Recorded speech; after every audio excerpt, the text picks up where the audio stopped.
The credit card statement swam before my eyes as I sat in my small apartment's kitchen. $300,000. A number so large it seemed almost abstract. My hands trembled as I flipped through page after page of transactions I'd never made. I'm Sarah Mitchell, 26, a third-grade teacher with a modest salary and careful spending habits. Or at least I was careful until my brother Alex decided to help himself to my identity. The first sign something was wrong came when I tried to buy a coffee maker, and my card was declined. Embarrassed, I used cash instead. But that evening, checking my accounts, my blood ran cold. Luxury car payments, high-end electronics, gambling debts, all in my name. "Alex, what did you do?" I whispered into my phone when I called him. "Relax, sis," he drawled, that familiar confidence in his voice that had always charmed our parents. "I had some temporary cash flow issues. I'll pay everything back before the next billing cycle." But I knew better. At 29, Alex had never held a job longer than 6 months. Our parents funded his entrepreneurial ventures while I worked my way through college. He was their golden child, the son who would supposedly make the Mitchell name famous.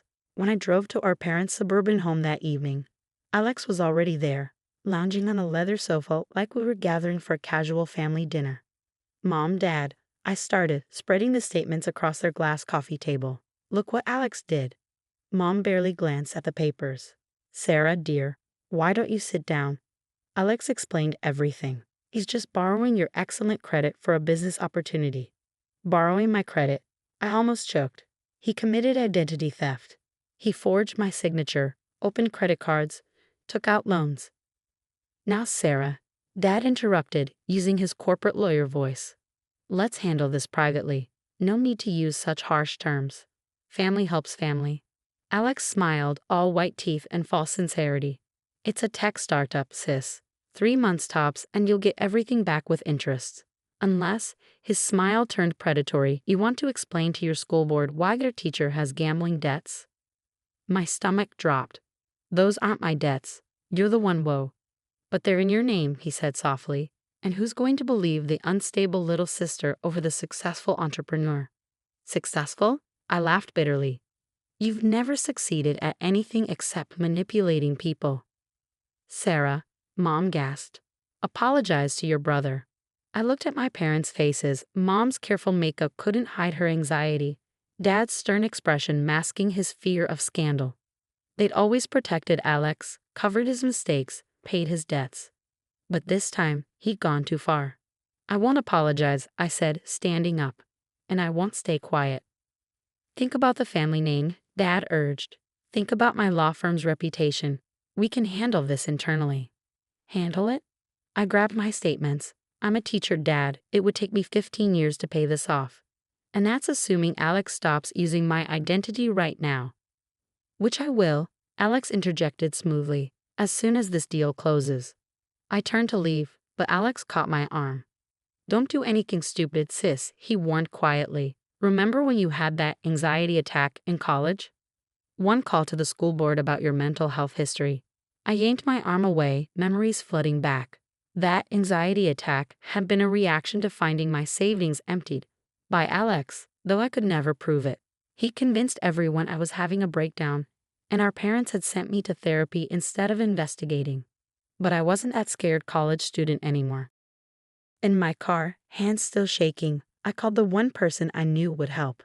Lisa Torres, my best friend since 3rd grade, now a financial crimes investigator. "Lisa, I need your help," I said, trying to keep my voice steady. "My brother stole my identity, and my parents want me to cover it up." There was a brief silence. "Come to my office first thing tomorrow," she said finally. "Bring every document you have. And Sarah, don't tell your family you're coming to see me." As I drove home, my phone buzzed with texts from my parents. "Mom, please don't do anything rash. Family first." "Dad, we'll help you with the payments. Just keep quiet." "Alex, don't forget, crazy teachers don't keep their jobs." I turned off my phone and parked outside my apartment. Through my window, I could see the stack of students' papers I needed to grade. Papers that would have to wait because my own brother had potentially destroyed my financial future. But as I climbed the stairs to my apartment, a strange calm settled over me. For years, I'd watched Alex charm and manipulate his way out of consequences while our parents enabled him. They created a monster, And now that monster had finally gone too far. Tomorrow, I would walk into Lisa's office with every shred of evidence I had. Tomorrow, I would stop being the quiet, understanding sister. Tomorrow, Alex would learn that some debts can't be paid with charm alone. Lisa's office at the Financial Crimes Division was exactly what you'd expect. Stark, professional, and filled with files. She listened intently as I laid out everything. The fraudulent accounts, the threats, our parents' attempts to silence me. This is more serious than I initially thought, Lisa said, examining the documents. Multiple credit cards, personal loans, even a mortgage application in process. Your brother wasn't just desperate, he was systematic. She pulled up something on her computer. Look at this. The applications were submitted from different locations, using sophisticated IP masking. He knew exactly what he was doing. But how? I asked. Alex can barely operate his own phone without help. Because he's not working alone. Lisa turned her screen towards me. These transactions match the pattern of a known fraud ring we've been tracking. Your brother may have gotten himself, and you, involved in something much bigger. My phone buzzed again. Alex had sent photos of my credit card statements with a message. Would be a shame if these gambling charges became public. Think of your students. I showed Lisa the message. Her expression hardened. That's the final piece we needed, she said, reaching for her desk phone. Blackmail adds another layer to the charges. Before she could dial, my parents burst into her office, Dad leading with his lawyer swagger. This meeting is over, he announced. My daughter is withdrawing any complaints. Lisa stood slowly. Mr. Mitchell, this is a federal investigation office. You can't just walk in here. I'm a partner at Mitchell & Associates. I can walk anywhere.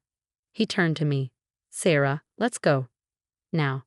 She's 26, not 16, Lisa countered. And we have evidence of multiple federal crimes. Mom stepped forward, tears perfectly staged. Please, we're trying to protect our family. Surely you understand. Protect. Lisa pulled out a file. Like when Alex embezzled from his last 3 employers, or when he scammed his college roommate's parents. Those incidents disappeared very quietly, didn't they, Mr. Mitchell? My parents paled. I hadn't known about those incidents. How did you? Dad started. We've been building a case for months, Lisa revealed. Sarah's complaint just connected the final dots. Your son isn't just stealing from family anymore. He's part of a larger criminal enterprise. As if on cue, 2 federal agents entered the office. We have a warrant to search Alexander Mitchell's residence and business addresses, one announced. Mom collapsed into a chair. This is a mistake. Alex would never. Mrs. Mitchell, Lisa interrupted. Your son opened 15 credit cards in Sarah's name. He forged loan documents, created fake businesses for money laundering, and threatened a schoolteacher with public humiliation. Which part sounds like a mistake? Dad's lawyer mask cracked. I'll make this go away. Whatever the damage is, I'll pay it. It's not about the money anymore, I said, finding my voice. Alex needs to face consequences, real ones, not another family cover-up. You'd send your own brother to prison. Mom gasped. You'd let your daughter drown in debt. Lisa countered. My phone buzzed again. This time it was a text from an unknown number. Alex says you're causing trouble. Back off, or those gambling debts become very real very fast. Lisa read the message over my shoulder and smiled grimly. And there's the connection to the fraud ring we needed. Your son's business partners just made this much easier for us. Dad reached for his phone, presumably to warn Alex, but one of the agents stopped him. That would be obstruction of justice, Mr. Mitchell. Don't make this worse. I watched my parents' carefully constructed world crumble. All those years of protecting Alex, of dismissing his mistakes, had led to this moment. We have a choice to make, Lisa addressed my parents.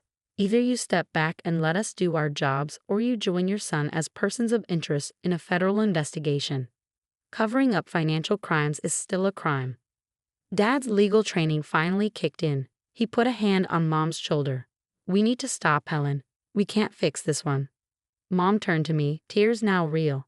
We thought we were helping him. Every time we cleaned up his messes, we thought. You taught him he could get away with anything, I finished quietly. And now he has. Lisa nodded to the agents, who left to execute their warrant. Sarah's credit will be restored, she told my parents. The banks will reverse the fraudulent charges once we present our evidence. But Alex and his associates will face serious federal charges. And if you try to interfere, she added, looking directly at my father, your law license won't survive it. As my parents left the office, shoulders slumped in defeat, I felt no triumph. Only relief mixed with sadness for the family we could have been if they'd stopped protecting Alex from his own choices years ago. You okay? Lisa asked softly. I nodded, watching through the window as my parents walked to their car, looking suddenly old and lost. They'll need a good lawyer, I said. Yes, Lisa agreed. But this time, it's not for covering up crimes, it's for facing them. The courtroom was silent as the judge prepared to deliver the verdict. 6 months had passed since that day in Lisa's office, and everything had changed. Alex sat at the defendant's table, his designer suit replaced by a department store one, his confident smirk long gone. The investigation had uncovered more than anyone expected. Alex wasn't just a participant in the fraud ring. He was a key player. His business ventures had been fronts for money laundering. Those charming connections he always bragged about, all fellow criminals. In the matter of United States versus Alexander Mitchell and co-defendants, the judge began, this court finds the defendants guilty on all counts of identity theft, wire fraud, money laundering, and criminal conspiracy. Mom stifled a sob beside me. Dad sat rigid, his face a mask of professional detachment. They'd finally stopped trying to fix things for Alex when the FBI found evidence that he'd been stealing from their accounts too. The defendant showed a pattern of escalating criminal behavior, the judge continued. The systematic abuse of his sister's identity is particularly troubling as of the subsequent attempts at blackmail and intimidation. Alex turned slightly, trying to catch my eye. I looked straight ahead. The court sentences Alexander Mitchell to 8 years in federal prison, followed by 5 years of supervised release. He is ordered to pay restitution to all victims, starting with the complete restoration of Sarah Mitchell's credit and financial standing. It was over. The nightmare that had consumed my life for the past 6 months, and in many ways for years before that, was finally ending. Outside the courthouse, reporters gathered for statements. Dad had hired a PR firm to handle the scandal's impact on his law firm, but the damage was done. Half his partners had left, taking their clients with them. Sarah, Mom caught my arm as I turned to leave. Please, can we talk? We found a quiet coffee shop nearby. Mom looked older now, the carefully maintained facade of the perfect family matriarch cracked beyond repair. I've been seeing a therapist, she said, stirring her untouched coffee. She's helping me understand how I failed both of you. Both of us. We protected Alex from everything, even himself. But we also failed you by never protecting you from him. She pulled out an old photo from her purse. Me at my college graduation, the day my savings disappeared. We should have believed you then. Yes, you should have, I agreed quietly. Your father and I are selling the house, she continued. Most of it will go to helping Alex's other victims, but we want to give you your share now. It won't make up for everything, but... Keep it, I interrupted. Use it to get counseling for Alex. Real counseling this time, not just another cover-up. You're a better person than we deserved, she whispered. Lisa was waiting outside when I left the coffee shop. She'd been promoted after the case, her investigation having uncovered one of the largest fraud rings in the state. The other victims are filing a class action lawsuit against the ring's assets, she informed me as we walked. You should join them. I shook my head. I just want to move forward.